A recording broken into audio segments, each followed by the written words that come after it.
Good afternoon and welcome to Devils in Red 59. My name is Steve and today is Monday the 30th of March.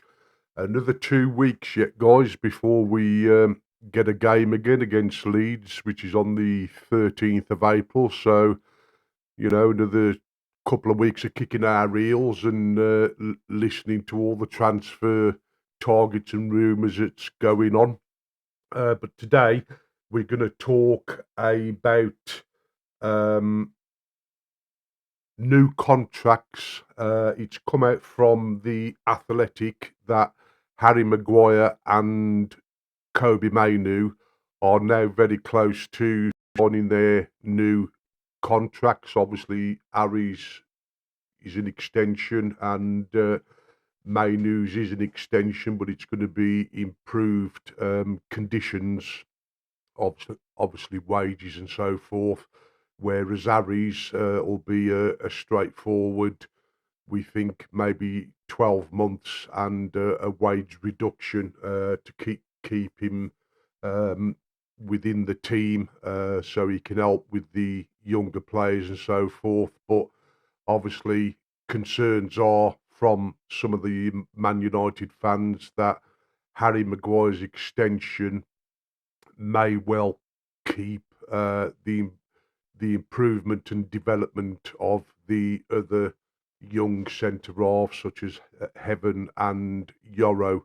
Do you feel that by Harry Maguire staying that he's going to be keeping those two players out from progressing, or do you think he's just going to, help take on the additional games that we're likely to have with all the um, domestic cups will be next season, and also hopefully the championship games, probably the latter. It saves Ineos this summer having to lay out for a new central or centre half. But there are various rumours going around that Manchester United are looking at left backs and right backs and centre halves as well. But obviously, when you listen to other reports, the priority is still the midfield and obviously left wing and possibly left back. Um, Now, the other player in Manchester United that is apparently under a contract extension talk is Tom Heaton. Now, how do you feel about Tom Heaton possibly getting an extension to his contract? Apparently, he's going to be 40 years of age at the end of this season. So, do you think realistically that's a good move for Manchester United? Because I can't think of a game so far this season, whether it's been in any of the cups or any of the Premiership games, where Tom Heaton's even featured. I mean, I know most teams do carry three goalkeepers in total: your number one, your number two, and number three. Um, but obviously, if Baleba's leaving, they're going to have to bring in another goalkeeper from somewhere anyway. So perhaps it's just their way of saying, well, we don't need to bring in a third one as well. We'll just negotiate with Tom Heaton for an extension for 12 months. And if Tom Heaton is happy to do that, knowing that his game time's not that great, it's another 12 months' wages for him, whatever wages he's currently on. So obviously, that's the up to date news that's come out from the Athletic in reference to where we are with the contracts that are being looked at in respect of Harry, Kobbie Mainoo, and now Tom Heaton. Um, Samuel Luckhurst has also reported. Apparently, Manchester United want to build around Elliott Anderson. They still consider Elliott Anderson as being their main number one target. Uh, like anything, Man City are lurking in the background after him, and I dare say there's going to be somebody else come the summer that will show the rand for Elliott Anderson. But from what we know, Manchester United are looking at him in the sense that if they can get his signature, then obviously they can build the rest around him. Now, Romano has come out as well and given an update on Tonali, and apparently he said that Tonali uh, would be prepared to join Manchester United. So obviously, I suppose that's a plus sign, because from Manchester United's point of view, in previous time gone by, they've always said that they want to sign players that want to come to Manchester United, like Mbeumo and Cunha, that all made it known they wanted to come to Manchester United, and that's what Ineos like to know, that they're going to be signing a player that wants to come to Manchester United. Now, because it's looking very unlikely that Tonali will get his move back to Italy, which would be his preferred move, and there is interest, I believe, from one or two Italian clubs, but it's going to come down to the transfer fee that Newcastle are going to require for him. I mean, at the moment, they're talking about 90 million. Now, it could be a little bit less, could be a bit more, subject to who they're going to sell him to. So really, that sort of writes out the Italian club interest, and it looks like now that unless another European club coming for him that's got plenty of money, it looks like that if he does leave Newcastle, that he'll probably go to another Premiership club. Now, I also understand that he wants Championship football, and it's looking less likely that Newcastle are going to qualify for the Champions League this year. So is that just going to be the little edge that Manchester United need to encourage him out of Newcastle, and also gain his signature? Now, I don't think that Manchester United are going to pay somewhere in the order of nearly 100 million for Tonali, and somewhere nearly 100 million for Elliott Anderson. I just don't believe they're going to spend 200 million on two players. But obviously, because it is a major rebuild, and we bought in some quality players last season, and we've hopefully got the Champions League this year, it may well just change things at Ineos to think, well, we need to spend that money to make sure that we maintain Champions League football for the following year as well.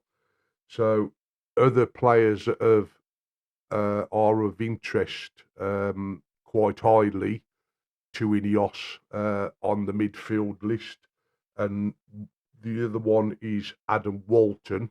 Now, apparently, it's been said that Adam Wharton wants to leave Crystal Palace, so I don't think he's itemised that he'd like to go to United, but I think he has said that he'd like to leave Crystal Palace at the end of this season for a club that's got some form of European football.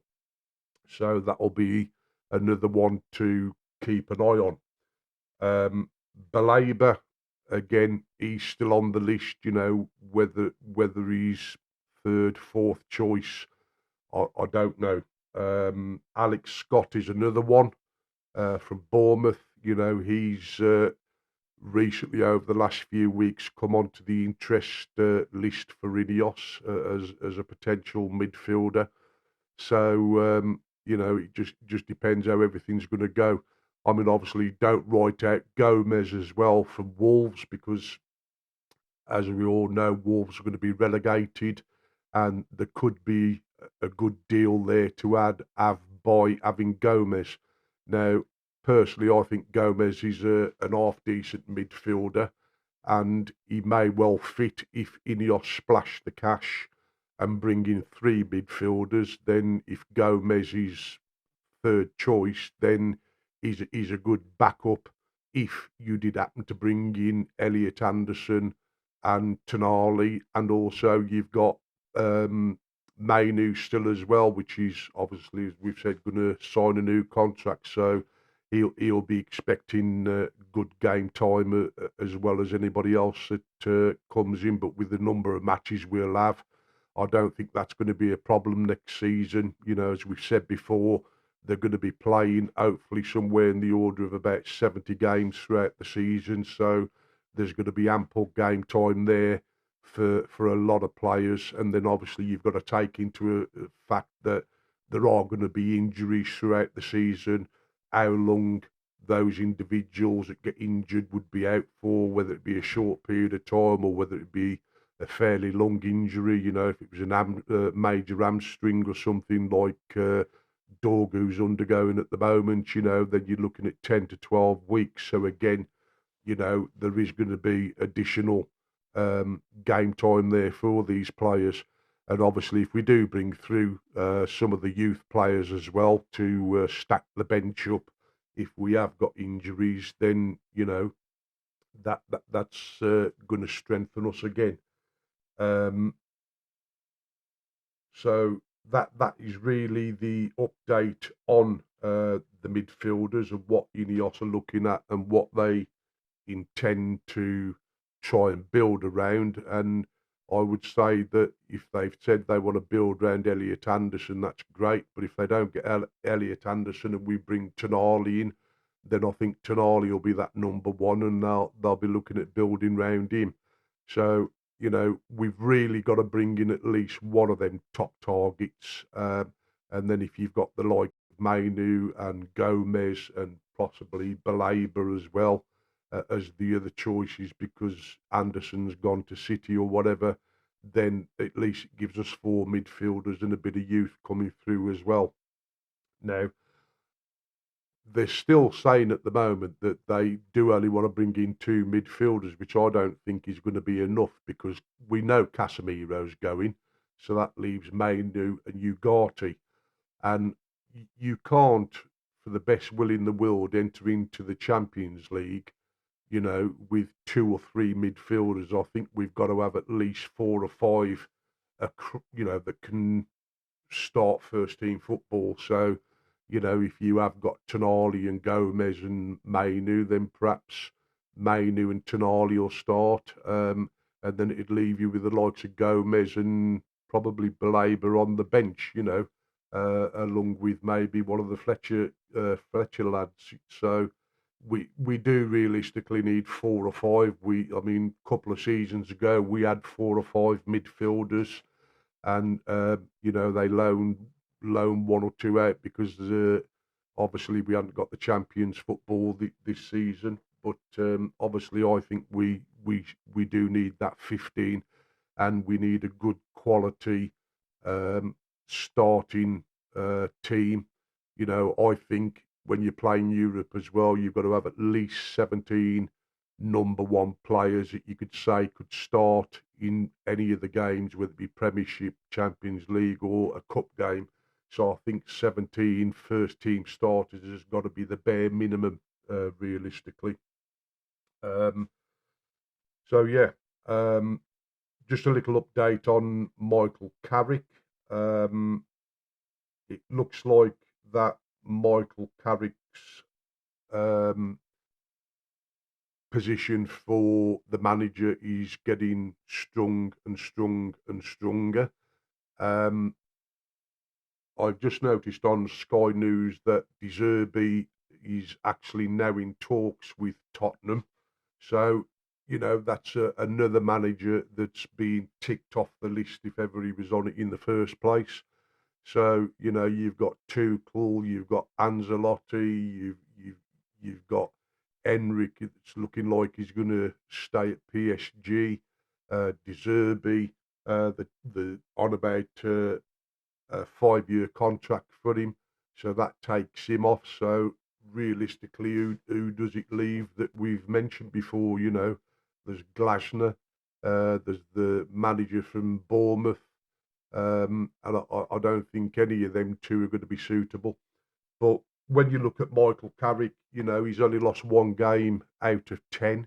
You know, which is a good record even by some of the past managers. You know, I mean, a lot of the past managers haven't had that sort of record. So, he really is strengthening his case. And I think what Ineos are now waiting for is to say we get to a point where we can say we've guaranteed championship football for next year. And then I don't think it'll be too long after, and it'll come out that they are going to give Carrick um, the full-time position of a coach based on the fact that there's not that many managers around, and the ones that they've spoken to have either signed new contracts or they've extended the contracts, or they're not able really to get them out of a contract because they'd cost too much money. So I think that's where we are with the managers. A little bit on the ground as well.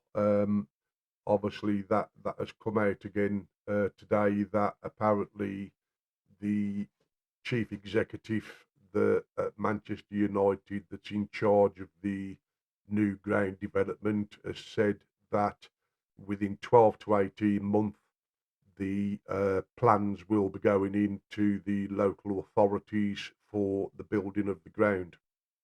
Now, apparently, Ineos have pretty much stated that the ground is not going to be built on public funding. It's going to be built and paid for by Manchester United, not by Ineos, not by the Glazers, by the club. Your money, my money, from the season tickets to the gates to the shirt sales and everything else. They say that the ground will be built through Manchester United. Now, does that entail Ineos getting a loan similar to what Tottenham did? And I believe Tottenham had a loan. I don't know how much it was for, but it's quite a large loan. And they managed to get it at a low 3% interest rate. Now, I would suspect that with Ineos and all his contacts around the world in the money world, that we would have something similar. So, that is going to increase our debt, and if we already owe £1 billion, and they take out 2.5 billion, because apparently there's still 500 million put to one side from the investment of Ineos, which apparently is going towards the ground. How true that is or not, I don't know. But if that was the case and it's a £3 million bill, then it means that we would be looking at taking out a loan of 2.5 billion to complete the ground. Now, apparently, the local authorities will be paying the cost of the development around it, the transport links, the new housing. Apparently, it's been reported that they want to build 15,000 new houses, new shops, and so forth to bring businesses into it. And that is going to be covered by the Manchester City Council stroke government, whichever way you want to term it. So, that's going to push our debt up straight away to 3.5 billion. So, it's going to take a long time to pay that off. We're lining the Glazers' pockets again. And if you look, when the Glazers came in 2005 and took it over from the previous owners, our previous owners used to spend quite a lot of money on a yearly basis maintaining Old Trafford and keeping it up to scratch. Like Anfield, they've got a very old ground, like Manchester United, but they have spent over the years lots and lots of money maintaining Anfield. And if you go there now, it's a ground, and anybody could be proud of. I mean, it's an old building, but it's been modernised and it's been maintained. So, this is what the Glazers could have done when they took over in 2005. They could have kept up with that maintenance and improvements that would have been needed to be made to Old Trafford over the last 21 years that they've been in charge. And we wouldn't realistically be looking at taking on further debt to build a new ground, because I'm sure, even with the Old Trafford as it stands, extra seating of a 30,000 or 20 odd thousand they want to build up to 100,000 could have been achieved in the existing ground. When you look at some of the other grounds around the world, the way they've been built and extended and designed, I feel almost sure that we could have kept Trafford and extended it to that 100 seat, 1,000. Um, if the Glazers would have kept on top of it, but they haven't. The roof's leaking. I mean, the roof on its own is reportedly probably somewhere in the region of 500 million if they replace the roof and so forth, to stop it from leaking, because that's the only way you're going to stop it from leaking is to take it down and put a new roof on it. You can't just keep putting plasters on a cut, you know. Um, I'd just like to give a big shout out to a new friend of mine, Heinz. He's the chairman and company secretary of the Belgium Manchester United Supporters Club, and I spoke to him a couple of days ago on the phone. He's a really nice guy, and he was telling me that him and some of his club members they come over virtually to every game that's held at Old Trafford. So I think that's 17 games a year for the Premiership, and then you've got your cup games and that. And they come over, they stop in hotels, and they really support the club. So I'd just like to give a shout out to Heinz at the Manchester United Belgium fan club. Uh, Very nice speaking to you, Heinz, and obviously we will be speaking again in more detail over a few things. So yes, just say hello to them. I'd like to thank everyone that's watched the videos again, and the views mean everything. So please continue to view them, share the video, and smash a like, because it's all very good for us as a community trying to build it up. Um, and I'll be looking at doing another video on Wednesday of this week. As I say, there's not an awful lot to realistically talk about at the moment, but there is always somebody new being linked to the club in reference to who United are looking at all of a sudden. So there will be something to speak about. Um, so yeah, so as I say, smash a like on the video, share the video, and don't forget to subscribe. And I'll speak to you all again on Wednesday. Thank you very much.